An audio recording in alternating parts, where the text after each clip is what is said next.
Speed Racer has completely changed the equation. I think it's going to be a very different movie than anything people have really ever seen before, especially in the family film genre. The Wachowski brothers said to me one day how they made all these great films and that they always were disturbed that their nieces and their nephews could never see their movies. It's incredible what they're doing, taking the best elements of a cartoon to make a live-action film. You're fascinated by the whole world that Speed Racer produces. It's just so different and fresh, and I think they're perfect for it. I hope that it's going to be considered a groundbreaking film because I think that that's really what the Wachowskis are doing. Keeping what was the essence of Speed Racer, but taking it into the whole new millennium. Go, Speed, go! I can't wait.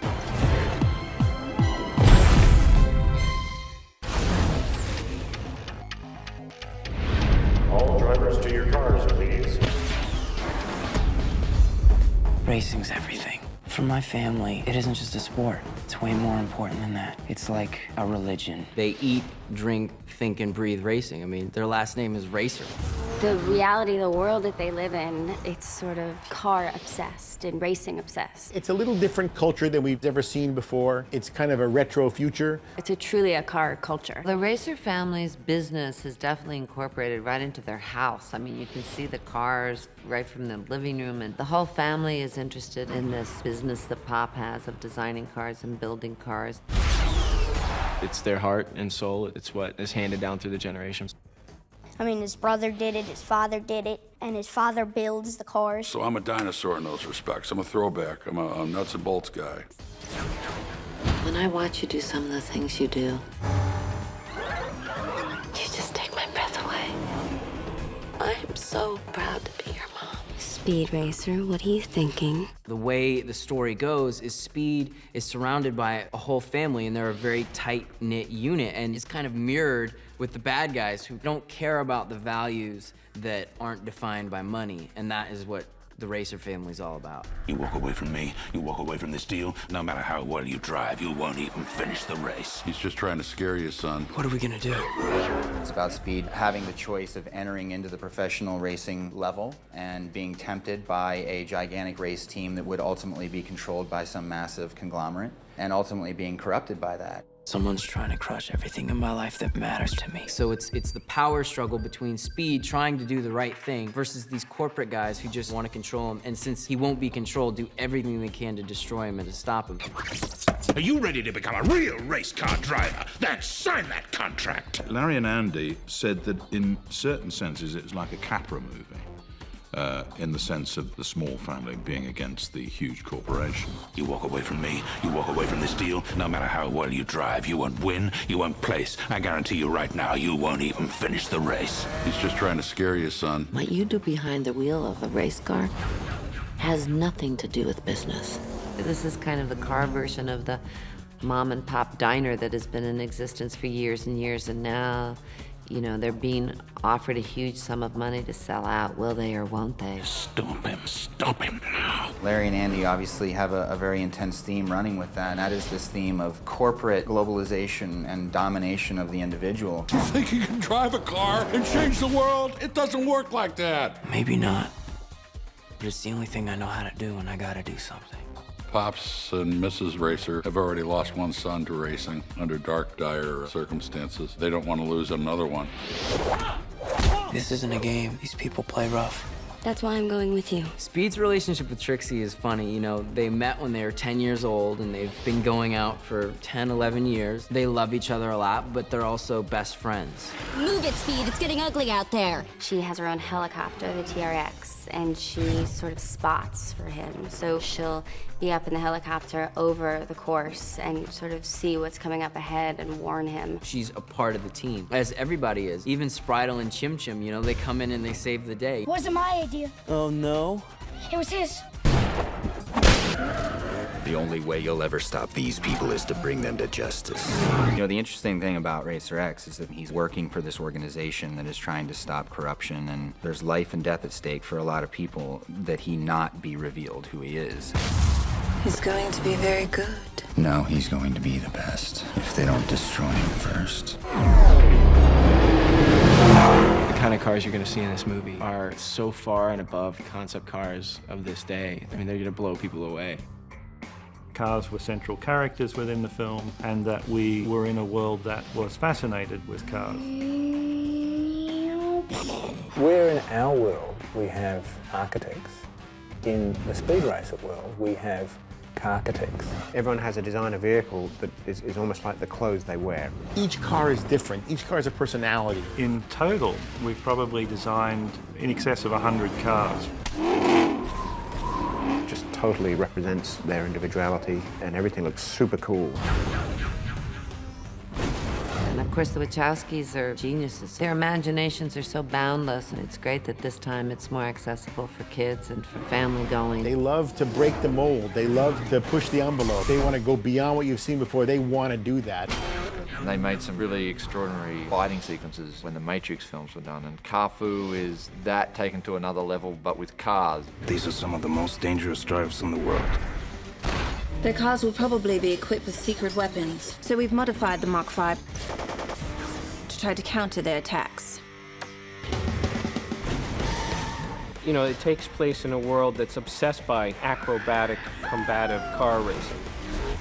The cars fight each other and hit each other, and it's very hard and aggressive. And they wanted a form of stunt racing, some mix of skateboarding, extreme sports, all of those combined into a multinational hyper event. Then, you know, like the tracks themselves, they're all such different races in such different environments.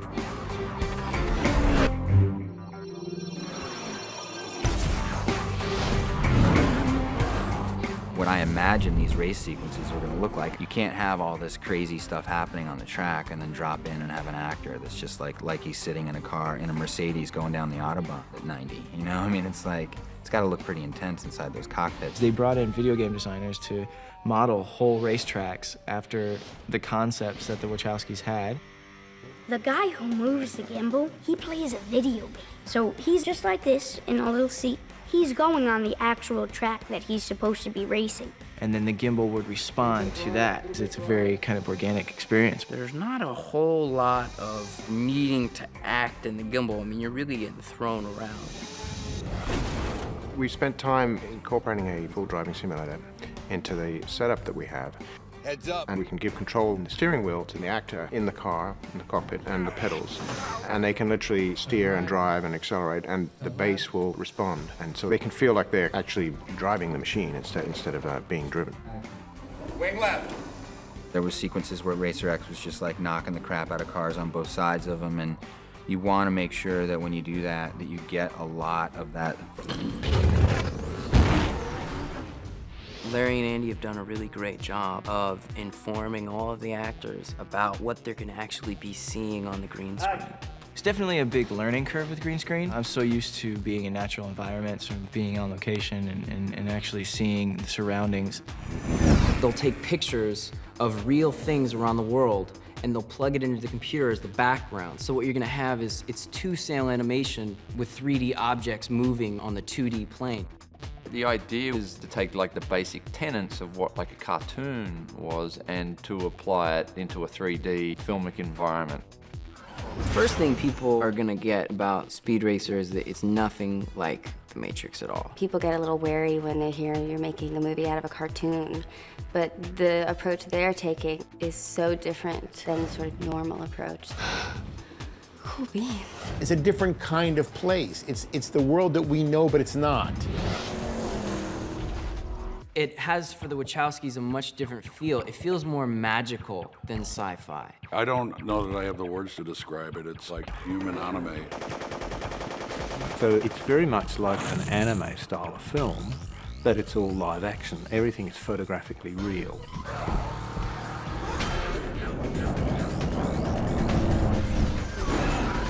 We're trying to show people something they've never seen before. Speed, get out of there! I can't move! Speed!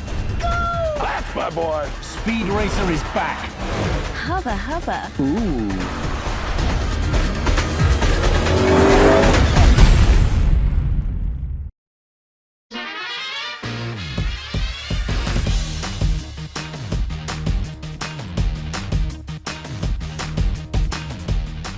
Speed Racer was the first Japanese animation that the brothers had ever seen. If you're fascinated by the whole world that Speed Racer produces, it's just so different and fresh, and I think they're perfect for it. It's incredible what they're doing, taking the best elements of a cartoon to make a live-action film. I hope that it's going to be considered a groundbreaking kind of film, because I think that that's really what the Wachowskis are doing. Keeping what was the essence of Speed Racer, but taking it into the whole new millennium.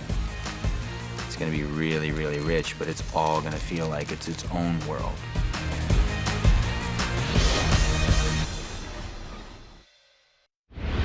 All drivers to your cars, please.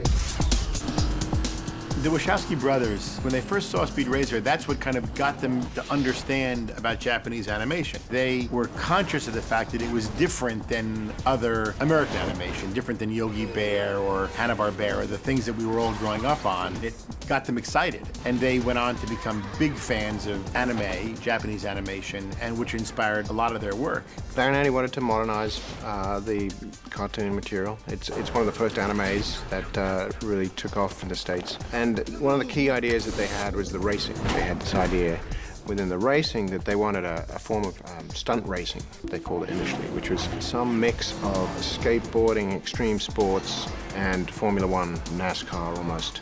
Just all of those combined into a multinational hyper event that would take place during the movie.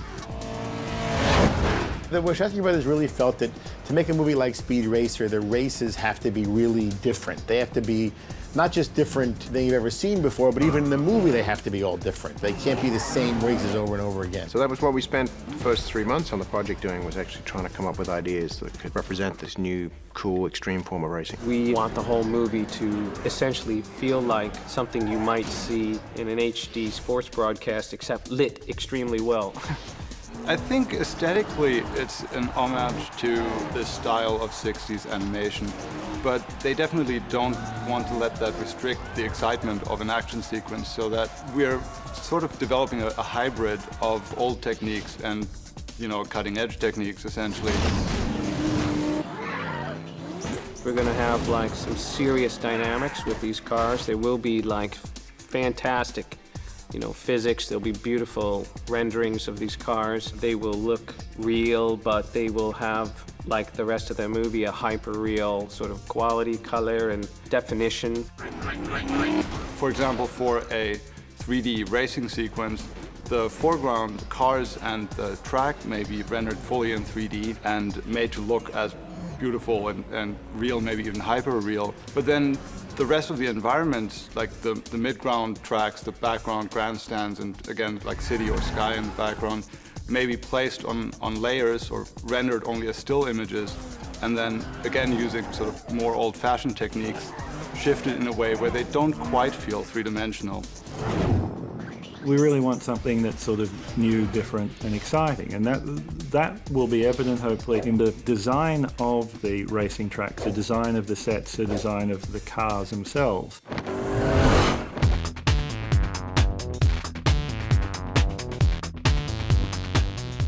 Designing cars is not an easy thing to do.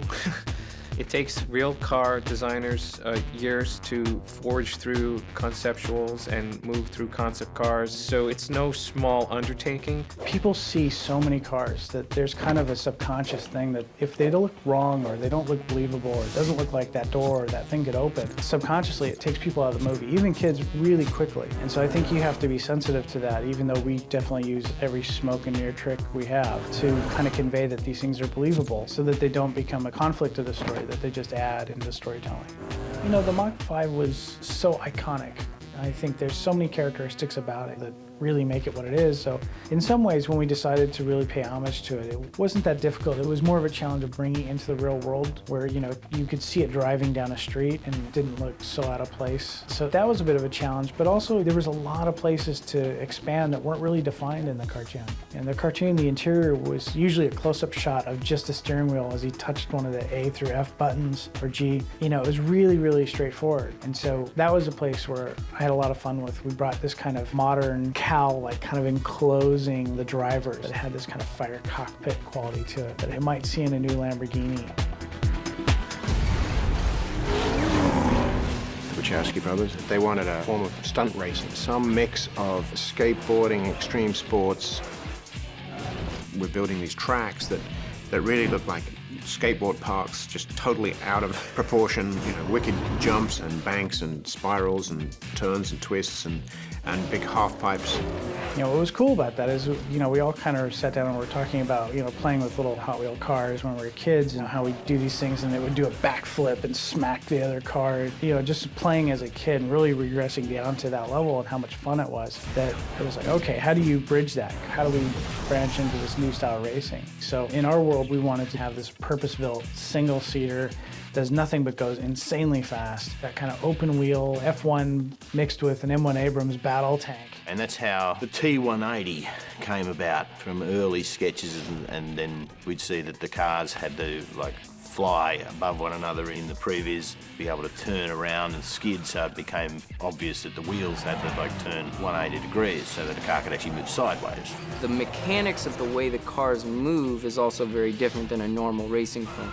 When the cars come around like a big bend or a turn, in this film, their back wheels can slide in a special way that you don't see in NASCAR. It's almost like skiing in a certain sense. So the boys in the concept area started designing new suspension systems. That kind of went back to the discussion that we had with Larry and Andy early on, and was how are we going to suggest or imply that he does this action and that allows it to move? Because the steering wheel, I think everyone kind of gets on board with going, yeah, okay, that turns the wheel, this makes it go faster or slower, this, you know, brakes. We kind of have those very kind of standard preconceptions. But if you look at like rally cars, for instance, rally cars have a lot more pedals.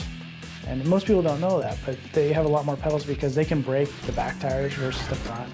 They can kind of throw the weight around the car just by doing different things to the pedals. So some of the little like kind of balletic footwork that race car drivers will use, we tried to interject that stuff and kind of show people things that maybe they haven't seen before. So we had maybe 10 different styles of cars. They weren't Formula One, they weren't NASCAR, they're stunt cars. Okay, no more Mr. Nice Guy. Larry and Andy made some really extraordinary fighting sequences when the Matrix films were done, and Car-Fu is that taken to another level, but with cars. You know, it takes place in a world that's obsessed by acrobatic, combative car racing. You're kind of playing a very visceral chess match at a high speed with, you know, dire results. The cars fight each other and hit each other, and it was very hard and aggressive. Each car is different. Each car has a personality. And they all look unique. They can all do different things. And one of the really fascinating things for me is going into the art department and seeing all the layouts for all the different cars that they've designed. It's quite something to see. You know, it's like one car has Japanese tattoos, another car has like rose prints on it, another car is like this black and white mixed. But there's such a variety of cars. And in real life, all kinds of racing cars are covered with advertisement, with logos. So we had to do the same for our racing cars. And we didn't want to use real life logos, so we had to make up a few hundred logos that look like real life logos to make it look real. We created like over 400 logos. That was our first part. I mean, even before designing the cars, we said, well, we need logos for these cars. And we decided 400 fake companies. We pick up names from all over the world, so there's like brands that are in Spanish, in Hebrew, in Thai, Japanese, and so on. We have one car that has 200 logos on it, and it's just us taking it to the next level. Okay, we're going to put some logos on a car. Here's one with 200 on it. In total, we've probably designed in excess of 100 cars. How fast did Royalton say he could build that tin can with his fancy machines? 36 hours. Then we'll do it in 32. Come on, let's go.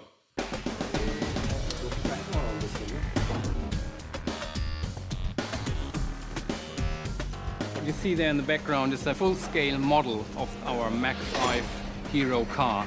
It looks like a car, but it doesn't go anywhere. There's no engine in there. There's no really working parts. So that's why we call it a prop.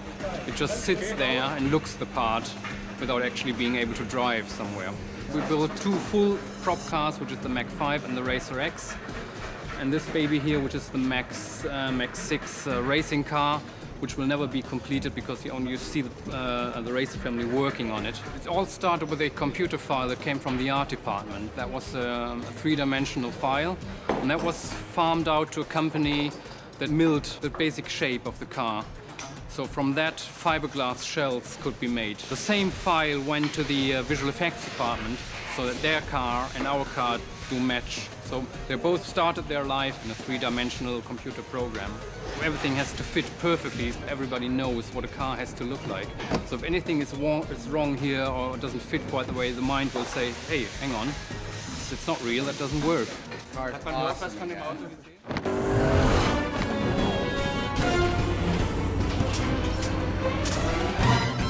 Gotcha.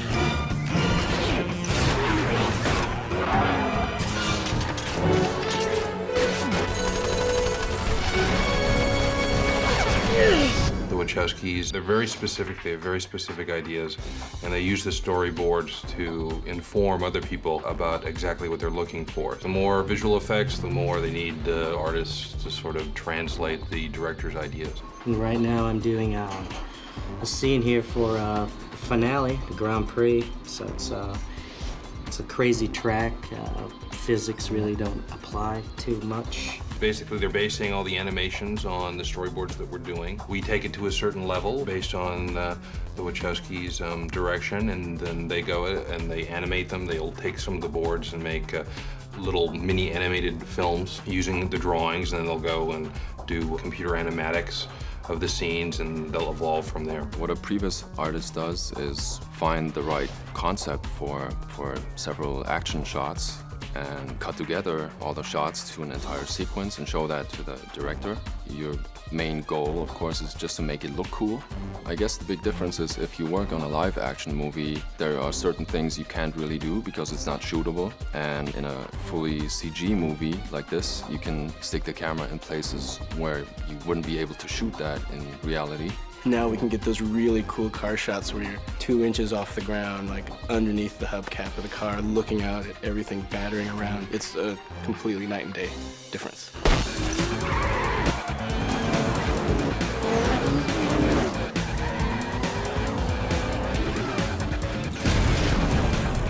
There was a lot of effort that went into the fact that you had to take an animated series and turn it into a live-action movie. So they spent about 3 or 4 months just basically working on the concept of how to do that and still having the Wachowski signature to it. Essentially, they wanted to do two things. They wanted to take racing somewhere it hadn't really been taken before, but also establish some style that is based on anime. We wanted to be faithful to the spirit, the nuance, the sensibilities of Speed Racer. Not just that anime, but the movement of that type of animation that was happening in Japan from that moment through decades further. And so began this fascinating exploration of the cinematic language of anime. Japanese animation is often far less concerned with reality or being literal. It's much more interested in producing a feeling, an emotion, or a stimulus as you watch it. Quite often, there will not be much attention paid to the way cameras move realistically, the way scenery may sort of transition from one place to the other. This is still true of contemporary Japanese animation, and the very origins of that are all visible in the original Speed Racer series. In the past, in particular, at the time that Speed Racer was made in the late 60s, all of the techniques were basically just painted layers, essentially, and drawn layers, where one layer would be placed on top of another, and they could really only be shifted against one another. And you'd see, say, a road in the foreground, then some trees, and then maybe mountains in the sky in the background. Those would be 3 separate paintings that would essentially just be shifted against another to give you a sense of perspective, while the paintings themselves didn't really change from frame to frame. And so we thought that on this picture that we would try to approximate some of the types of ways that scenes are unraveled in anime. So you can have characters in the scene who are both in focus all the time. You can have the background slipping in and slipping out of frame. You can have characters coming in and crossing the frame. There's a way that they imitate motion or spatial movement, but it's clearly very flat and fake. It's pretty exciting, and I like like the fact that there's a great deal of fun being had with compositing. Like normally it's meant to be a kind of invisible art. Typically, what you're doing is you're taking two or more elements that have been shot at different times and you're compositing them to make it look as if they were shot at the same time with a single camera. And that's pretty much the fundamental aspect of compositing. Film imagery has always told your eye what's important in each frame of a film by focal depth of field. And essentially what they're going to do is bring all levels of depth of field into focus. For example, you'll have a foreground layer and a background layer, and then we composite those two pieces to create something which is infinitely in focus, which is of course impossible to shoot at once. Which creates this real person within what a cartoon type artwork can do. The way that the planes move against one another has a quality which we've all grown up seeing. It's like a second language to children, and we thought that would be interesting to try to replicate, but instead of animated content, it would be with beautiful high-fidelity photographic material. And that basically began the ball rolling on how we would shoot this film. That led us into looking at the technique called the QTVR, QuickTime Virtual Reality Sphere. So we will place a stills camera and shoot a total wraparound view at very high resolution. This tripod head is basically a 2-axis motion control unit, and what it does is it just spins the camera from its nodal position. It allows us to collect the entire sphere of images that are slightly overlapping between each tile. And from that, we get a super high resolution sphere, and we call it a bubble. So we're shooting bubbles right now. So we can gather that background, shoot it in its entirety, and because it's a still as well, we can paint it up and augment it and enhance it as we like. And then the major material is shot against green screen, and we can build these very, what would be expensive location environments around them to get just an exquisite looking film. And there are a lot of things you can do with that type of photography. You can take this sphere and you can dial it any way you want around the actors. So if you need to make a movie with, thousands of shots, for example, you can shoot many of these bubbles, as we call them, and you can allow the director to come in, compose, do things, and you just basically dial the background in. We've staggered schedules so that we acquire the backgrounds ahead of time, do even the basic paint work and concept work on them, so those are there with us on set.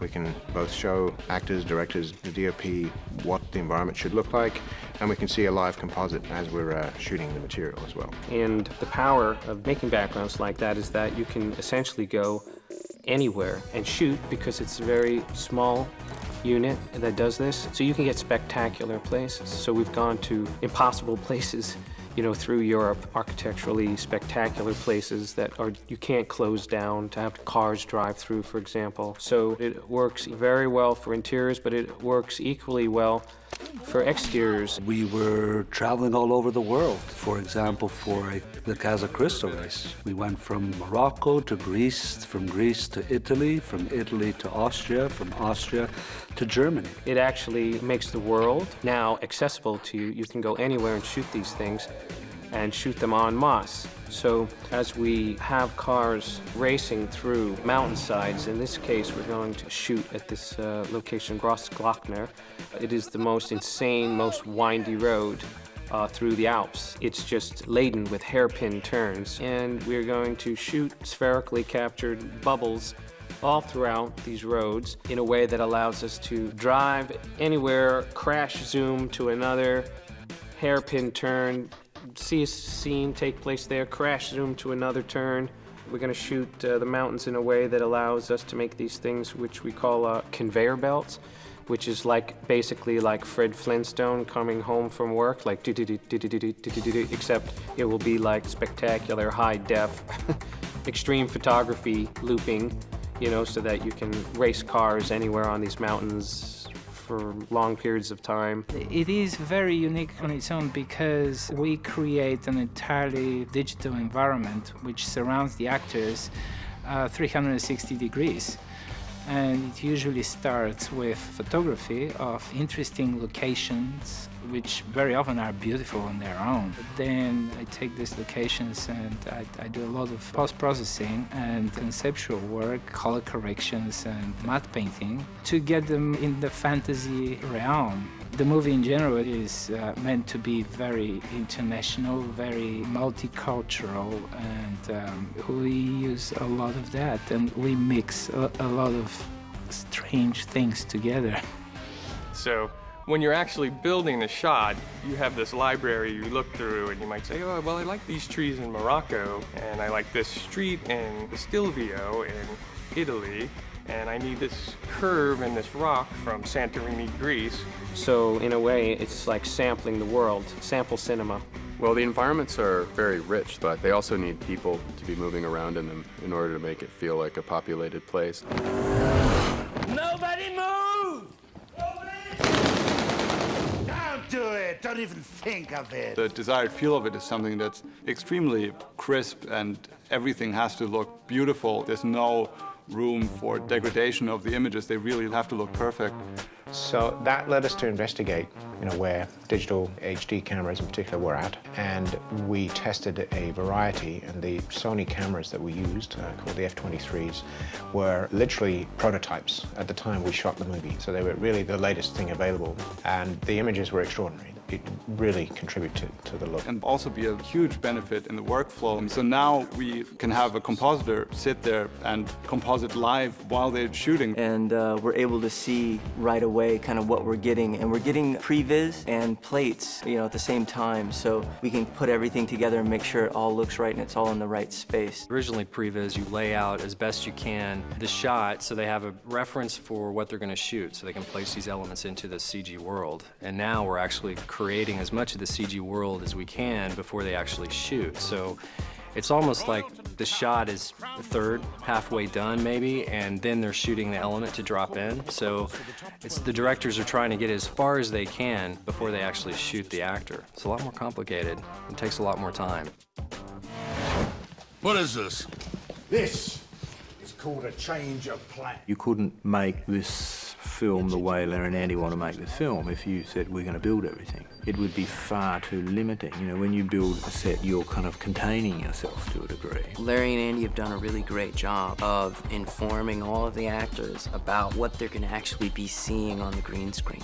It's definitely a big learning curve with green screen. I'm so used to being in natural environments and being on location and actually seeing the surroundings. You have marks on the floor and someone says, well, this is the cliff over here, okay? And the helicopters are over there. And the cars are over here. It's been really challenging. I mean, I knew it would be.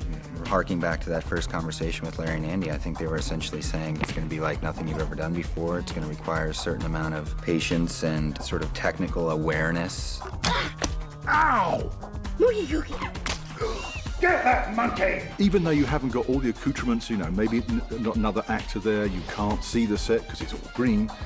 Nonetheless, you can imagine all that, because that's what we're here to do, basically. Actors are just pretending. There's a curious way sometimes in which limitations can give you a kind of freedom. Because you're influenced by their direction and what's in your head, and not necessarily by any physical constraints around you. Impressed? You could say that. The stuff we shot on green screen, I don't know what's there, what I've been acting to. I want to see if I got it right.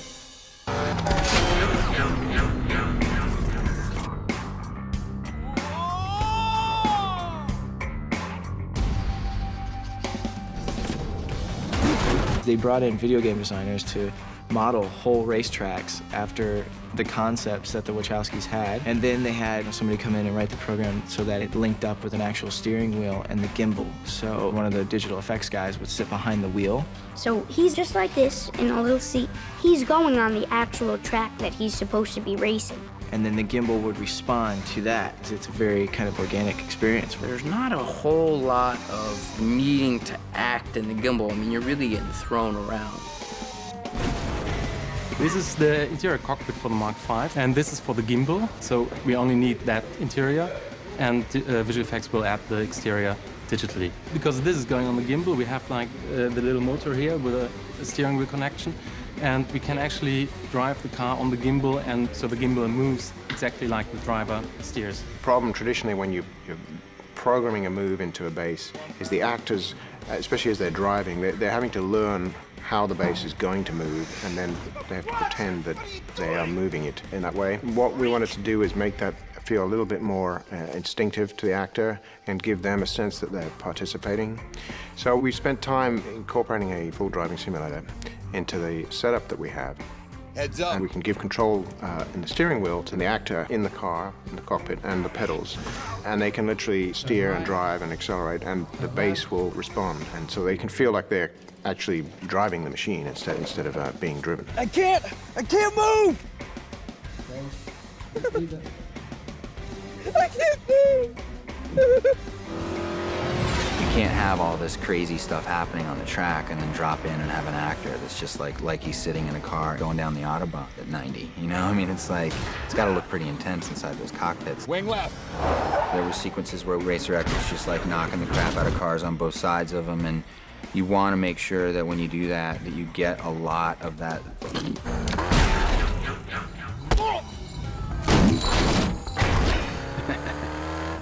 Let's go. People get a little wary when they hear you're making a movie out of a cartoon, but the approach they're taking is so different than the sort of normal approach. Cool beans. The idea is to get freer and freer and to really like put the camera where you want it, to see what you want when you want. A large part of the way we're putting stuff together is actually about trying to create something that's interesting looking and not necessarily realistic. And that often means deliberately breaking rules that we're used to as part of the process. It's slightly nerve-wracking at first, but once you sort of break from the traditional focus trying to perfect and finesse things, once you realize that this world has got this freedom, it's actually quite liberating. Maybe it's the only way how you can do this movie. I mean, it is about speed racing, it is about animation. For me, it's almost akin to something like jazz improvisation. That's what it was about. Not totally ignoring the rules and language that we built, but definitely beginning to question, why certain things are accepted as standard. Why do we do this way? And using it as a prop to get where we wanted to go, where it was required, but at other times not allowing it to get in the way of what we were trying to achieve. We've never seen anything like this. It's a whole new world, baby. It's a whole new world.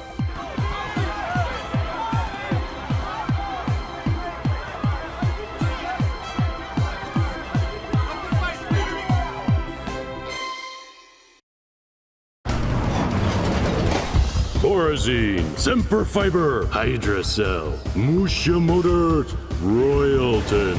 The giants of motorsport battling for supremacy on the track before our eyes. The drivers of the legendary teams are enshrined in racing's pantheon. But what about the cars? These vehicles are legends in their own right. They push the limits of technology and human ingenuity beyond our wildest imaginations. Drivers depend on their machines more than ever, traversing a dangerous line between glory and disgrace. Now, we take you under the hoods of the metallic warriors of the World Racing League and discover what makes them supercharged. Flashback to the earliest days of the horseless carriage. Men and women holed up in barns and warehouses, custom crafting the largest, toughest hunks of metal they could manage. These monsters met on rugged dirt tracks for the original derby races. Dust-choked, adrenaline-soaked affairs that separated men from mice. Need more power? Just add a cylinder! But as time progressed, grit gave way to pavement, gasoline to power cells, and danger to the omnipresent quick-save device. Technology reigned supreme, car design and entertainment combined into the ultimate advance with the development of the T180 wheelbase and axle. And after that, all bets were off. But what sets the legends of today's tracks apart? Let's take a look.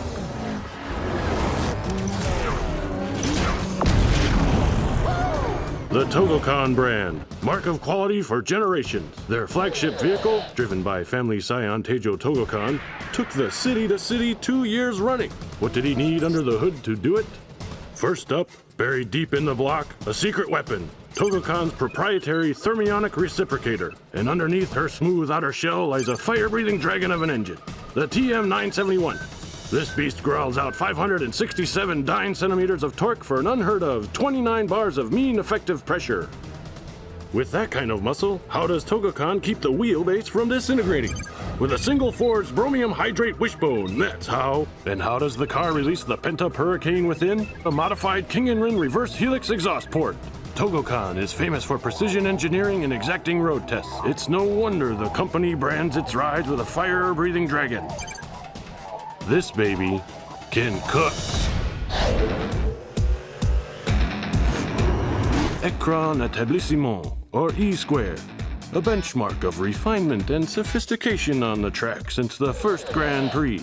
But don't break out the fine china yet, folks, because their top dog, Grey Ghost, is coming at you in a veritable tank of a ride. The Ghost car is chock-a-block with high-tech features, but none are greater than her state-of-the-art pulse detonation engine, the first of its kind on the road. But if the Ghost has anything to do with it, this unit will power his 26-cylinder Karasu Goi hot block straight into the record books. Look at the curves on that baby. Grey Ghost also rolls on LAF twice-folded amber axles with Fibertronic Cyberg bearings. And in the rear, the world's first negative displacement undercharger turns everyday oxygen into liquid fire. The stress skin brushed metal paint job keeps the car camouflaged until it's too late. The Grey Ghost has already passed you by. Next stop, the winner's circle. Today's T180s are equipped to withstand any conditions you can throw at them. And trust me, track designers stay up late trying to test Carcatex every step of the way. Cosmopolis's oldest standing track, Thunderhead, may look like an antique, but it takes a real driver to stand up to its twists and turns. Built on the outskirts of town, the track was one of the last designed by driving legend Velocity DeWitt. Dreadnought Jump is over 30 meters and has spelled DNF for more than a few aspiring speed demons. The track is 100% forged steel, which presents a slippery situation for drivers, especially when they hit Thunderhead's infamous dog bowls. The course record has been held for years by late fan favorite Rex Racer, but his little brother Speed has been knocking at his door lately. A relative newcomer to the game, Flying Fox's Freight brings a zippy little ride to the equation. Flying Foxes uses the factory standard Okamoto Roadster VXX component core body with a tapered Kigoi monocoque. Underneath her skin, though, she's all custom. Let's start with Flying Fox's jump jacks. With over 75 patented components, these reverse helix decompensators offer up twice the vertical thrust of a classic no-sock jack. And what rally car would be complete without a rogue's gallery of assistive modifications? Flying Foxes uses a telescoping carbon fiber Christmas tree chop bit with a reticulating U-joint. Ouch! And the unique paint job has a way of catching opposing drivers' eyes. But beware. What would racing be without characters? While some gun for glory day in, day out, many teams are content to play their part in the pack. Spoilers, background players, draft funnelers, and elbow men. They may not bring home the gold, but they certainly add color to the circuit.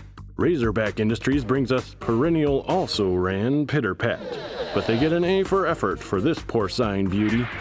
Pitter Pat can be seen day in, day out at Thunderhead, toiling for a spot in the standings. The company might be pros when it comes to removing unsightly hair growth, but don't count on this Piggy Wiggy to shave any seconds off the scoreboard. She's factory standard, stem to stern. Oh well, there's always action figures and toy cars, Pat. And speaking of toy cars, what's perennial contender Nitro doing in a jacked-up Mutafed with dual decompensators? His sponsor, Ekpyrosis, has done their best to gussy this beast up as a fire-breathing monster, and she cuts a terrifying figure for the kids. But what can this car do when the rubber hits the road? Nitro phones it in with a retracting master cylinder and stress skin caliper pistons. Ekpyrosis must be living in a parallel universe if they think they'll ever see their driver on the podium.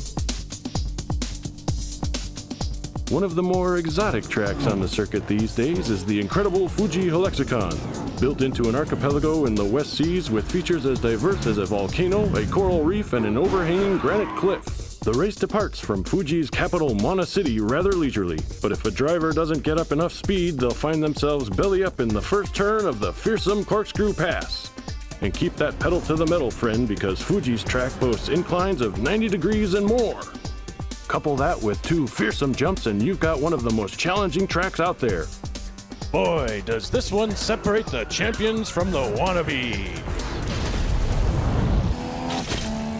Next up, Turbine Pioneers Hydrocell and their premier driver, the colorful Snake Oiler. Snake's ride combines a sense of entertainment with the lethal cunning of a cobra. What's this in the trunk? Is it a Venom drive shaft, as Snake claims? Or a good old-fashioned Genesis 420 oil slickerator masquerading as an engine part? And there's no disguising this medieval contraption. The Snake-a-Pult flings Oiler's deadly pets into unassuming competitors' cockpits with serpentine accuracy. Don't let the sinister yellow-eyed headlights fool you, folks. This car is no toy.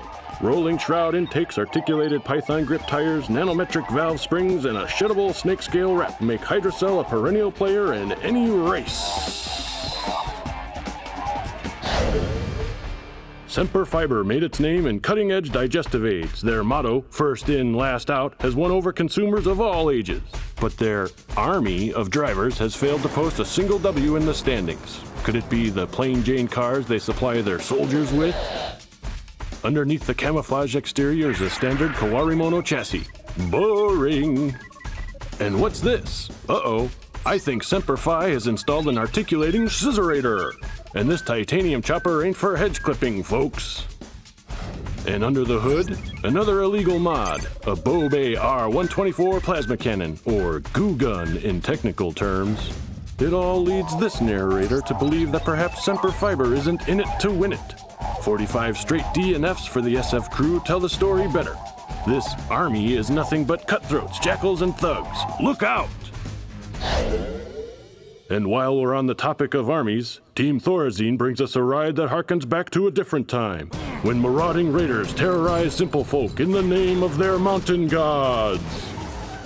Their latest creation combines cutting-edge technologies with offensive and defensive systems more suited to a Viking longship than a rally car. The deck of the car is constructed of Danish elm, whalebone, and wrought iron. And if you happen to get too close to these drivers, look out! These glorium-infused gladiatrix maces will rip through your undercarriage in a flash, leaving you stranded in the desert as Thorazine strives for Valhalla! A throwback to days of old, there's no technical name for Thorazine's beehive thrower. More than a few drivers have scoffed at the device, only to return to the pit stung by defeat. And stashed beneath the vessel, the Hammer of the Gods. If their drivers can manage to get above you, it'll take a lot more than prayer to Odin to get you to the finish line. Behold Thorazine! No track is more majestic or feared than the granddaddy of them all, the legendary Grand Prix Coliseum in downtown Cosmopolis. The track is tweaked every year to keep ahead of evolving technologies, and it shows. Ask 2-time Grand Prix winner and 3-time world champion Jack Cannonball Taylor how easy it was to win the race once, let alone twice. The track uses advanced resin to support the cars in near impossible positions, one which this narrator could have scarcely imagined even a few years ago. Even roller coasters don't thrill this hard, folks. This is a whole other ball game. But that's what fans of the WRL have come to expect from their drivers. Little is officially known about Racer X, but when the masked vigilante recently modified his classic Shooting Star Roadster for T180 competition, our crew reverse engineered the car for an exclusive analysis. Here's what we found. Racer X drives a car unlike any other, probably built in conjunction with the tight-lipped CIB and his companion, the brilliant chemist and theoretical physicist, Minx. The Shooting Star employs a next-gen Godelian survival cell grafted to an N-Cooler DX porting sequencer, oh my! And where opponents go for bulk, Racer X prefers a stripped-down approach. Every part down to the lug screws is composite core, light as a feather. And forget cumbersome mufflers, this baby is loud and proud. The Dragster Drive computer doesn't waste time regulating and distributing, it just pushes the Apache block to an MPS unachievable in a heavier ride. The interoptic analysis metering puts the wheels in direct contact with an optimized fuel cell multiplexer. Or at least that's what we think it is. Royalton Industries, titan of the sport and creator of some of the most revolutionary automotive concepts since the wheel. Their crown jewel, the most technologically advanced car ever built, the fearsome GRX. Royalton has designed this sinister beauty from the ground up. And it all begins with the Royalton Industries interpositive transponder.